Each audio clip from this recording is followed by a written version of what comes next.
What's up, Random Phantom? How's it going? Hope you guys are doing well. Today we're about to get into the latest new Rockstars video for their breakdown for the Spider-Man No Way Home trailer. And man, that trailer was fantastic. It really, really was. And I'm looking forward to this breakdown. So let's get into this video, and then we'll have my more official thoughts afterwards, and possibly throughout the video, depending on what point to make, and I'll probably kind of make a point myself. So let's get into it.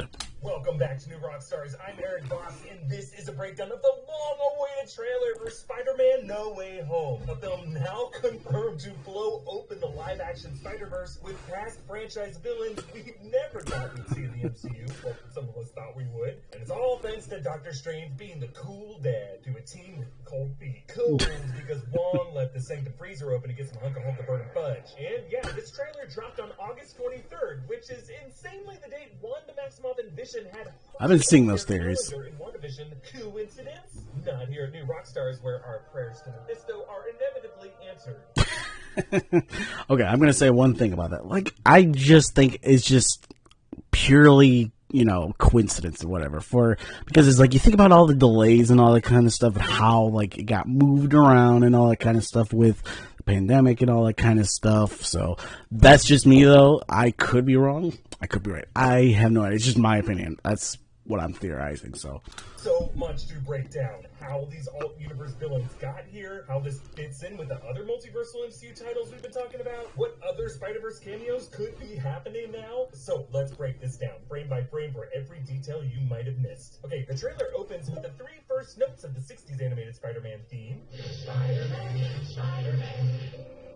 Oh, look at this. Peter and MJ interesting. Okay. Reading through news headlines in the New York Post, reading Peter Parker and his Spider Minions with an image of Peter's big yearbook photo head on Spider-Man's smaller body. Yikes. Marionettes with Ned, and it looks like MJ's face is on them. Yikes. Cool like that. But then on the back side of the newspaper, it looks like Pray for New York. And then awesome detail here in the graffiti in the background, a nice little nod to Ditko for Steve Ditko, co-creator of Spider-Man with Stan Lee. And nice. Inked much of the trippy Doctor Strange artwork that is inspiring this movie. Now, Spider-Man Far From Home ended with Spider-Man publicly revealed as Peter Parker with this same photo in a doctored video from Mysterio that made his death from a ricocheted Stark drone bullet that he actually fired look like Peter ordering the attack, as well as the full attack on London. That video was released by Quentin Beck's team after his death and was broadcast by J. Jonah Jameson, host of the DailyBugle.net, with J.K. Simmons reprising his role after playing it in a different cinematic universe. That was the Sam Raimi trilogy. And in those movies, the Daily Bugle was actually a print newspaper, as it seems to be in Sony's separate Venom and Carnage universe, but here in the MCU, it's an InfoWars-inspired online outlet. Perhaps why they're not reading a print version here. MJ jokes about the gossip that Peter could hypnotize females, referring to a real thing in certain types of funnel-weaving spiders in which the males produce pheromones to cause females to enter a passive trance-like state. While that's not really one of Peter's powers, he does end up being really weird. To memory wipe all of society. Maybe guilt over MJ's gaslighting bit is one of many memories that Peter decides he does not want to erase, actually. We see the direct aftermath of the Far From Home post-credit scene as Peter and MJ flee the Penn Station corner to zip through Times Square as J. Jonah Jameson's voice trumpets Peter's identity. The giant screens project that same yearbook photo with Peter's face half covered with the Spider-Man mask, an image that has appeared on the cover of several Spider-Man comics, but memorably on Spider-Man 366 in 1992, when Red Skull and Taskmaster tricked Peter with the return of his parents. And Peter finds himself in custody, cuffed to the table, confronted with this photo, it looks like, of Mysterio's body. Now, Peter's wearing his nerdy "physics is theoretical but the fun is real" shirt, which he's also wearing on the day Tony Stark dropped him off after the Civil War airport battle. Oh, that's cool little detail. Patches are from the DODC. That's Department of Damage Control, the same agency that cleans up the Avengers' scene at the start of Homecoming. Looks like now they're also the feds who step in whenever an Avenger gets in legal hot water. And it's here where some fans are still speculating that Matt Murdock, Charlie Cox from the Netflix Daredevil, could appear as Peter's defense attorney. I will say it is interesting how the frame cuts off the face of the guy on the right with his sleeves rolled. It really is. Arms as hairy as Charlie Cox's arms, warm enough to get one through a Sanctum winter. And will say, he seems a bit aggressive with those files to be Peter's defense attorney, but I don't know, maybe he's really mad at Peter let his cover get blown. I'm not really sure, though. I will say this guy seems to have a slightly different body shape than Charlie Cox does. The files Peter looks at maybe not. Structural damage left behind in Spider-Man's wake over the years, like the Washington Monument, the Staten Island Ferry, and now, since they assume those Stark drones were all controlled by Peter the whole time, all the damage we saw in Far From Home. Then a wide shot shows Midtown Science and Tech. Now, in the skyline, you can make out the tower that was once Avengers Tower, which was recently remodeled to be given an atrium, with a nearby sign on the ground level reading, "We are so excited to show you what comes next," with the numbers 1, 2, 3, and possibly a hint to the Fantastic Four. Now, the popular theory is that the building could become Reed Richards' Baxter Building, and now that Spider-Man director John Watts is directing the Fantastic Four film for Marvel Studios as well, I think that's a strong possibility. Now, on MJ's walls are some of her sketches, including the same one she did of Coach Wilson, that was Hannibal Buress' character in Homecoming, when she was drawing people in crisis. Peter heads into school with Ned and MJ, all harassed by protesters. Behind them is Flash Thompson, now with blonde hair. Who does this guy think he is? Natasha Romanoff? Now, some of the signs in the distance are from people supportive of Peter. That's nice to see. Looks like We Heart Spider-Man Head, or Editor John thinks We Heart Potatoes. Actually, one sign puts Peter in devil horns with devil in disguise. Okay, don't you dare say it. Okay, I'll say it, Mephisto. Only because the plot here does feel a bit similar to the 2007 One More Day storyline, in which Peter asks Doctor Strange to save Aunt May's life, but then ends up making a deal with Mephisto that involves the world forgetting that he's Spider-Man. That also requires him to split up with Mary Jane. Now, many readers were not huge fans of that storyline for how it retconned the character completely at the time, so much so that Marvel later had to kind of backpedal a lot of the implications of it. So I think while One More Day may influence the setup of this movie, the second and third acts look like they're going in very different directions. Peter and MJ flee helicopters that surround them atop a bridge, probably also part of the chase in the minutes after Mysterio outed him. Now they're actually on the Queensboro Bridge, which runs alongside that Roosevelt Island tramway, the famous setting of the showdown in the first Sam Raimi film. That'd be kind of cool. Mary Jane and the people in New York. You mess with one of us. You mess with all of us. Peter faces a bunch of doctors from his fellow students at Midtown High. On the screen looks like the Midtown Morning News with host Betty Brant live on the scene, which I think would be right outside this high school. Now, for her to be reporting on this would be a bit of a conflict of interest, considering she and Ned used to date. Now, as Peter trudges through the high school, in the deep background are the science and technology murals that include the face of Howard Stark, with the Starks now probably feeling further away from Peter as he drowns in public scrutiny. And since this is a shot of a bunch of young extras, naturally, the dude in the Letterman jacket on the right looks directly into camera. Then a shot of the camera rushing in on Aunt May and Peter's living room. They're watching J. Jonah Jameson's Daily Bugle show on the TV. Got called out. The moment authorities swarm their home to detain them for questioning, we actually see Ned and Aunt May in an interrogation room. Peter sees decorations showing plumpy little Dr. Stranges with witches' hats as Halloween decorations, giving him the idea to ask Dr. Strange for help. Now remember, in Far From Home, Mr. Dell thought the attacks were the doing of witches. What do you think it is? You know, being a man of science, witches. Which we later saw him looking up on his phone. The events of WandaVision were set before Far From Home, suggesting that Mr. Dell's fear could have come from reports of the Scarlet Witch and Agatha Harkness in nearby New Jersey. And now Peter is remembering if those sorcerers could manipulate memories, so too could the sorcerer in his corner. So Peter arrives at the Sanctum Sanctorum, finding the interior frozen.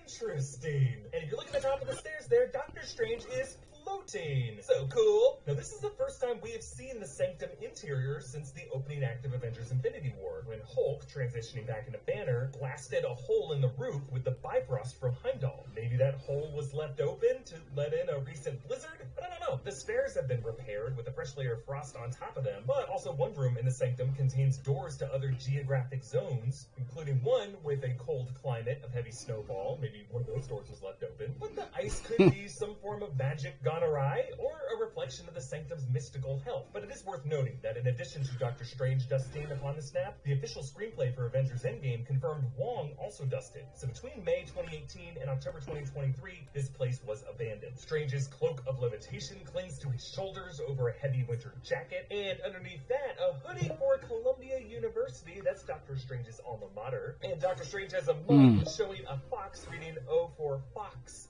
sake.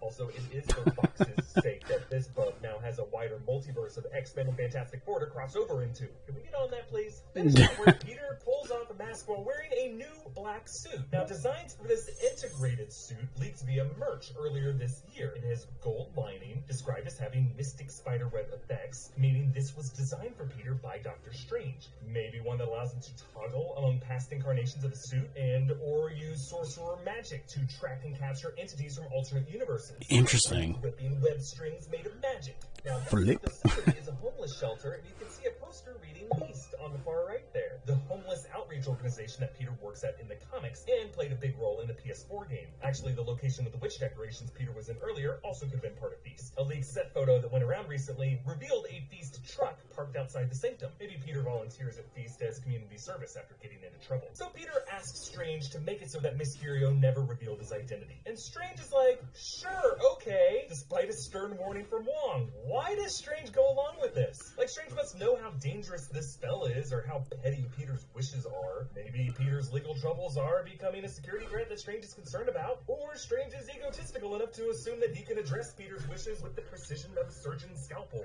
Or Strange has some other motivation we don't know about. No, well, maybe. I'm gonna make a comment about that too. Like, I'm kind of wondering if this is, cause since we're like getting within the variant type of thing from Loki, I'm wondering if that isn't actually Doctor Strange. I'm thinking it's like a different like variant of Doctor Strange, because to be honest, it seems a little out of place for him. It really does, and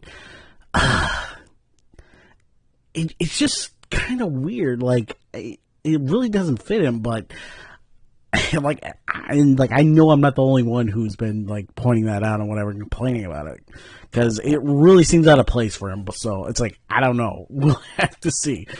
I'm actually wondering if Strange might see a benefit in deliberately crossing the streams of the multiverse to get ahead of a chaotic crisis he knows is coming, in which... Okay, now that is a good theory. That is a theory I like. I like that. I really, really like that. That is a fantastic theory. He could harness some interdimensional warriors, or begin to imprison some interdimensional threats. More on that strategy in a bit. Meanwhile, Okay. I'm not sure where Wong is headed, only to guess that he could be off to face Abomination in a cage fight in Shang-Chi. Though, if you look That'd to be cool. the other side of that portal, you can kind of make out a structure with pillars and a trellis overhang. We actually saw that structure in the Camertage training yard. Yeah, probably is that. Must be where he is headed. Strange conducts the spell in what looks like the sanctum basement with the Eye of Agamotto once again around his neck. That's odd, considering the necklace's purpose seemed to be to house the Time Stone, which Thanos has atomized, and Thanos shattered that necklace on Titan in Infinity War, even though one brief shot in Endgame included a continuity error of Strange wearing it. Perhaps the necklace is a decorative piece that Strange reforged, or an artifact that he uses to store other mystical tokens of use to him, like a locket picture of Wong. Doctor Strange floats in the same pose that he made when looking forward at the 14,605 future outcomes, which makes sense because this spell involves Strange accessing different timelines in the multiverse. Now, as part of the spell, Strange pours a golden fluid in the bowl, which then strings out all pensive-like as a strand that morphs into a ring of runes, similar to the ones on leaked promo art. Now, that strand might be a piece of Peter's hair. Remember, Doctor Strange similarly used a piece of Thor's hair to conjure a spell that located Odin, and Agatha used a piece of Wanda's hair to conjure a memory. Oh, interesting. I never really remembered that detail. Hey, if you like what we do here at New Rockstars, or if you like cool, nerdy clothing and gear, you should be checking out NewRockstarsMerch.com on a regular basis to see what new stuff just dropped. Our partners at Epic Hero Shop have put together a full lineup of really cool gear, shirts, stickers, hoodies, all kinds of cool items to grab for yourself or to give as a gift and completely blow your nerdy friend's mind. Like if giving someone a Mobius on a jet ski t-shirt doesn't say, "Our friendship is real," I don't know what would. It was real to me. And they have just released brand new items inspired by Marvel's What If, including the newest edition of the latest Obsession line of t-shirts, Cosmic Witness. Now, these are limited edition shirts and won't be around for long. And whoa, as this Spider-Man trailer is dropping, I am getting the text saying we got some new Spider-Man No Way Home inspired designs on the way. They look amazing. There's actually an entire lineup of merch inspired by the Suicide Squad, including some great stickers and a King Shark backpack and t-shirts in kid sizes, because nothing says back in school Bull, like a character that keeps graphically biting people's heads off. Other merch in the shop inspired by Loki, Black Widow, WandaVision, The Mandalorian, and all the other nerdy properties that we love. So check it all out at NewRockstarsMerch.com. You'll be helping out our channel directly while also earning some major nerd cred. Also notice how this bowl is adorned with tiny figures of animals. Looks like there's an elephant and then a ram, and then on the left, it could be a lion or a tiger. Also kind of looks like an owl. Yeah, I was gonna say owl. It looked like an owl. Indian or maybe African origin, since those are the places you can find elephants in the wild. There is the Hindu deity of Ganesha, who has an elephant head and is known as the god of beginnings or new enterprises. But elephants are also known for their extensive memories, which could also connect with this being a memory-based spell. But it is tough. If we're going to do any interpretation, we got to account for all the animals. Now, Peter interferes with the spell, not just by physically stepping into it, but by verbally expressing his change of heart as the spell is underway. I don't know, maybe I just have Harry Potter on the brain, but it looks like there's some sorting hat rules going on here, and the spell takes Peter Potter's choice into account. Now, notice the spell forms 4 separate rings, which then tilt and chaotically break reality around them, opening up to this nebulous void on the other side, which doesn't look too different from the void of space of the sacred timeline that surrounded the Citadel at the end of time. In that finale, we learn that the sacred timeline is a ring that circles back on itself. So that could clue us into the production design here. Each ring could represent a separate universe. One for the MCU, one for the Raimiverse, one for the Mark Webb universe, maybe a fourth for Sony's Venom Carnage universe. The components of this spell collide and break. That is a good thing to point out. The mechanics by which alternate universe villains are now crossing over into this movie. The rings begin orbiting independently of each other, but then knock into each other, with each collision perhaps causing a crossover of a character or an entity from that universe into this one. Now, coming out of Loki and WandaVision, we're still not entirely certain how much those events affected the multiverse across all Marvel titles like this one, because this event seems to be separate from He Who Remains Sacred Timeline breaking apart. However, since Loki established that time from the vantage point of the Citadel is occurring all at once, that breaking of the timeline could be coinciding with all kinds of seemingly coincidental independent events, like Wanda with the Darkhold, and now Peter and Strange in this spell gone awry. Now, at one point in this multiverse imagery, it flashes to this textured tunnel. This is actually taken directly from Doctor Strange's multiverse montage. Oh, okay. And then we get an even quicker flash of multicolored streams, which match the ones that shot out of Strange's arms and legs during that sequence. Now, here, the frame cuts off whose limbs they're streaming out of. Maybe one of the Spider-Verse villains being pulled into this reality, or one of the alternate Peter Parkers. Strange stops the spell, and the rings shrink down to handheld size, but they continue to spin at these chaotic angles. To me, this is also very reminiscent of the Machine in the movie Contact, a title that I only bring up because it keeps weirdly coming up as a Marvel influence in titles like Doctor Strange, WandaVision, Loki. The Machine in that movie had 4 rings, 3 of them spinning, all at different angles, and also opened an interdimensional portal. Then we move on to some truly Doctor Strangean imagery. The city of New York bending into donut shapes. I love this. Strange says, you tampered with the stability of space-time. The multiverse is a concept about which we know frighteningly little. Which is interesting because of all Marvel, that is a great line. Strange and Peter Parker are really the only title MCU heroes who have ever spoken of the multiverse, prior to Loki at least. Strange experienced a trip through the multiverse thanks to the Ancient One, and in Far From Home, when Peter met Mysterio, he proved that he had thought quite a bit about the multiverse. I'm sorry, you're saying there's a multiverse? Because I thought that was just theoretical. I mean, that completely changes how we understand the initial singularity. Again, I just think Strange knows a lot more about the multiverse, and he might be using Peter to get what he wants from it. Now, the city appears to be sinking at the exact part of New York City where the Sanctum Sanctorum is located, 1778 Bleecker Street. That would be not that far from Washington Square Park, as you're overlooking the river toward New Jersey. Now, in this shot, Peter looks at his hand as if his web shooters are not functioning. Maybe he's out of webbing, or maybe Strange's spell won't let him use them. But in either case, it does recall the moment in Sam Raimi's Spider-Man 2 when Peter's stress caused him to run out of organic webbing mid-swing. That's right, let us not forget, the Raimi trilogy did not use classic Spider-Man web shooter devices, but made Peter's webbing spew out of his wrist skin. I can't wait to see that conversation between Tom and Toby. And That's funny. It's weird because it's like I grew up on the thing with Tobey Maguire's Spider-Man, and like I always grew up with the thing with the being physically coming out of his body and whatever, and it's like it was very, very weird for me finding out that that's not the way it went, and singing The Amazing Spider-Man with Andrew Garfield. it just something I grew up on. It was just so weird. So it's like that is a cool point. Like that'll be if they do that. I hope that's like something that they do in this movie. Oh man. Cue my favorite fat cut. What's going on in there?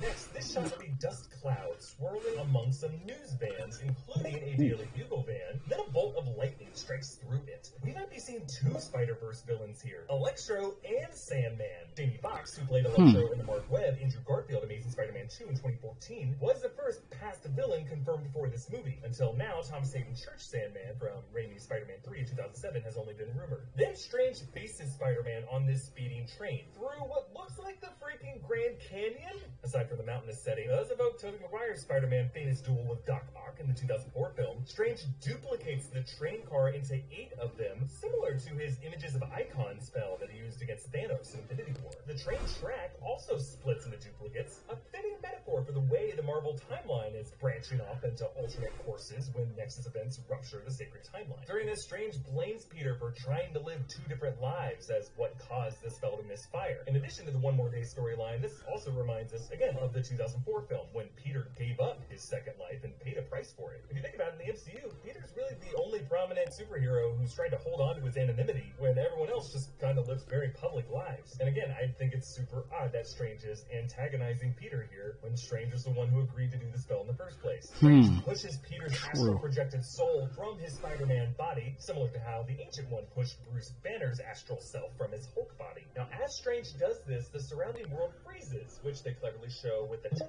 of autumn leaves frozen in place, as well as the woman walking the dogs. Actually reminds me of that first Raimi movie where he used the background details like the fly and the spitball to convey Peter's spidey sense. Now, Peter is holding an interesting looking cube, and you'll notice it has this... Yeah, that's what I'm wondering. ...on the sides. What is this? I am wondering if this could be an artifact from Doctor Strange's collection, a kind of pocket prison that Strange uses to contain the alt-universe villains that he is trying to corral. I guess kind of like a Ghostbusters trap. This seems to be the MacGuffin football that Peter and Strange wrestle over possession of. Strange wants it for his reasons, maybe Peter wants it to release these captives back to their homes, thus no way home. Then Peter wears his Iron Spider armor on an overpass, the setting of a major set piece we'll talk more of later. Now, he wore that suit only in the beginning of Far From Home, and in the deleted scene when he took down the Manfredi crime family. Other than that, he left it charging in his bedroom. SWAT police closed in on a burning building. Based on Happy Hogan's reaction, I'm wondering if this could be that safe house that Peter, MJ, and Ned were using based on those early production photos that were released. And now one of Peter's enemies could have found it and bombed it out, maybe with some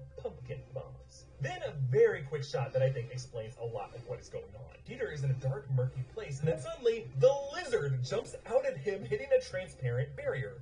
Whoa! So remember, Rhys Ifans played the lizard in the 2012 Andrew Garfield Amazing Spider-Man reboot. I think this is the interior of that pocket prison artifact that Peter and Strange have been fighting, and that Strange is collecting all these eclectic Sinister Six villains like Pokemon and Pokeballs, because he knows the multiverse is about to erupt, and he wants to neutralize all potential threats before that happens. Look, folks, if this Pokeball Ghostbuster trap bullshit sounds too crazy, I will direct you to literally any other shot in this trailer. This movie is gonna be weird. Then Spider-Man takes cover from a bolt of electricity, perhaps coming from Electro, though I can't tell if the bolt is kicking up dirt or if Sandman is forming a shield to ground the current and protect Peter. That would be interesting.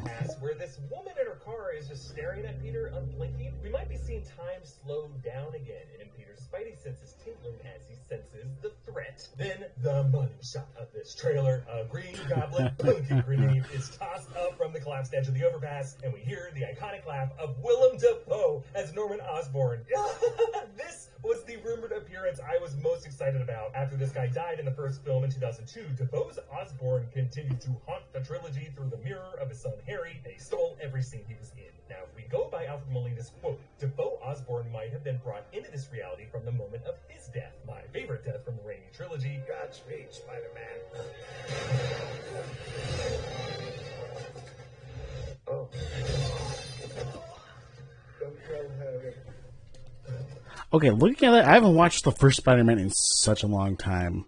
That thing's rated PG-13, but if you had did that now, this movie would get an R rating just for that whole brutal fight, and especially for that shot. Oh my gosh. I'm just saying. But instead, Strange's spell could have yanked Osborn out of the way of that glider. Either way, Osborn and Octavius think they're in a weird kind of heaven now.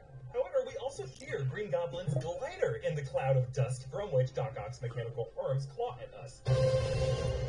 Also a glimmer of green light. And then, as reported last December, Alfred Molina as Dr. Otto Octavius greets us. So excited to see this guy again. Now, it looks like a bit of de-aging might have been done to Molina's face, as he said was going to be the case, meaning we can also probably trust his other statements from that interview. He's wearing a turtleneck and tinted sunglasses instead of the blacked out frames and the low V plus high collar. Meanwhile, Peter suits up with the nanotech of his Iron Spider armor now coating him. Now, Doc Ock is climbing up on the George Washington Bridge, which makes the waters beneath him the Hudson. This is the river that Doc Ock drowned in the 2004 moment in the river that Alfred Molina said this movie would pick up with his character from. Now, it's interesting how Doc Ock greets Tom Holland Spider-Man with a friendly, "Hi, Peter," since his Peter Parker was Tobey Maguire. This would suggest that Doc Ock is more of an expert on the multiverse logic by which he was transported to this reality, and he might be able to conclude that any version of Spider-Man is Peter Parker, even if this Peter looks different. Or, in this moment, Doc Ock might simply be greeting not Tom Holland Peter, but the Peter from his universe that he would recognize. True.